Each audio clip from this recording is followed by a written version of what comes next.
A Bramley mother is calling for urgent action. That's against what she's called medical xenophobia. 21-year-old Grace Banda alleges that her child has died after being denied access to 2 local clinics in Alexandra, Masakane and 8th Avenue Clinic. 1-year-old Praise Banda was rushed to a local clinic in Alex as he was vomiting and had a runny stomach. The mother alleges that members of Operation Dudula barred her from getting in as she does not possess a South African ID. The child subsequently passed away. Zola, Sholwana tracking that story for us, joining us live now. Sad scenes ultimately here. Question marks are who then answers. Zola, good afternoon. A very good afternoon to you too, Arabile. And of course, those are the questions that we need authorities to answer to, because we have heard about, such actions where members of Operation Dudula have been, refusing foreign nationals access to local clinics several weeks ago. And we heard the MEC of Health in Gauteng, urging them to refrain from doing that because, the Constitution of South Africa guarantees everyone within its borders to have access to basic health care. Let's actually get to speak to someone who works very closely with these, clinics that are around this area, just to get a sense of what, really happens. Ma'am, thank you very much for your time. From working with these clinics, what have you observed? Because we've heard the mother there showing concern, essentially saying that there are people that you'll find at the clinic that will, ask for your ID document. And if you don't have one, then that means you will not be granted access to the healthcare facility. Thank you for having me. For a number of weeks now, we've been observing that there would be members of the community outside the clinic, some wearing T-shirts of Operation Dudula or identifying as Operation Dudula or members of Patriotic Alliance.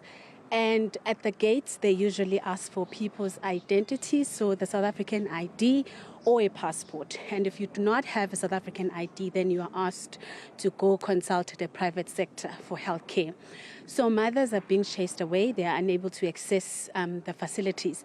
And in some cases, you find these people inside the clinics, interacting with the nurses, interacting with staff members inside the clinic and still asking for people's identities, for people's passports, for people's South African IDs. And if in case when a mother doesn't have a passport or a client doesn't have a South African ID, then is asked to leave. That is what we've been observing inside the clinics. The question that's currently at hand here is that how do they even gain access to these clinics? I mean, there's clinic management, there's security, there's, so how are they able to freely, do all of this and no one is doing anything about it? That's the same question that we've been asking ourselves. And we've asked actually some of the clinic managers the same question, that how is it that any member of the public, whether they say they are part of a political party or not, how is it that they are allowed to enter a facility and decide who has access, and decide who must access the services or not? What happens, tomorrow if somebody else come and define access differently? Will we keep quiet? I haven't seen the police being called, to try and intervene. I haven't seen even a security guard intervening, into the matter and then failing. I haven't seen any staff member trying to address that matter inside the clinics. I don't know what reasons do they have, but those people are just, let to do whatever they want to do inside the facilities, and then they leave. In some cases, it's even one female, who does that. It's not even that. It's a lot of people who carrying weapons or who look dangerous, but nothing happens. Mm-hmm. And let's speak about the bigger picture here. How is this affecting people like, Grace, that are, saying, if I was in my country, perhaps my child, would still be alive, or the situation shouldn't have gotten this far? The situation definitely should not have gotten this far. And obviously the impact is going to be huge and is huge. We have mothers who no longer take their babies for immunizations because they are worried. They are worried about their safety. They are worried about the safety of their children. They stay with their sick babies at home, and try home remedies there and there.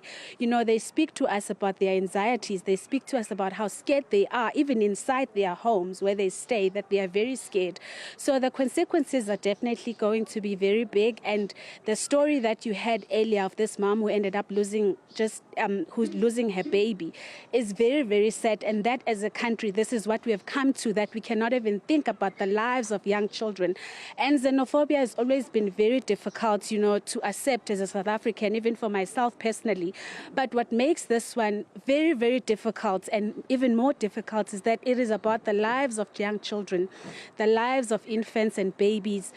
They cannot protect themselves, and it is our duty as society to protect the lives of young children.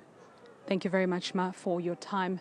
That is a lady there that works with, you know, many clinics here in Alex, and of course, she has gotten to see what is happening on the ground. Now, earlier on, Arabila, I actually got to speak to some members of the PA here in Alex, and also members of Operation Dudula, trying to find out if they are aware of this incident. And a member of the PA actually said that what they do is that they only chase away people that are not critical. So anyone that is critical is allowed to have access to medical attention. But now the biggest question is that, you know, how do they get to assess who's critical and who's not? And how does it even have to get to that point where they are the ones that actually get to do that? Now, Operation Dudula, a representative from Alex, said that they are not the ones behind these clinic, you know, these situations where we've been seeing in clinics where people are being, you know, chased away.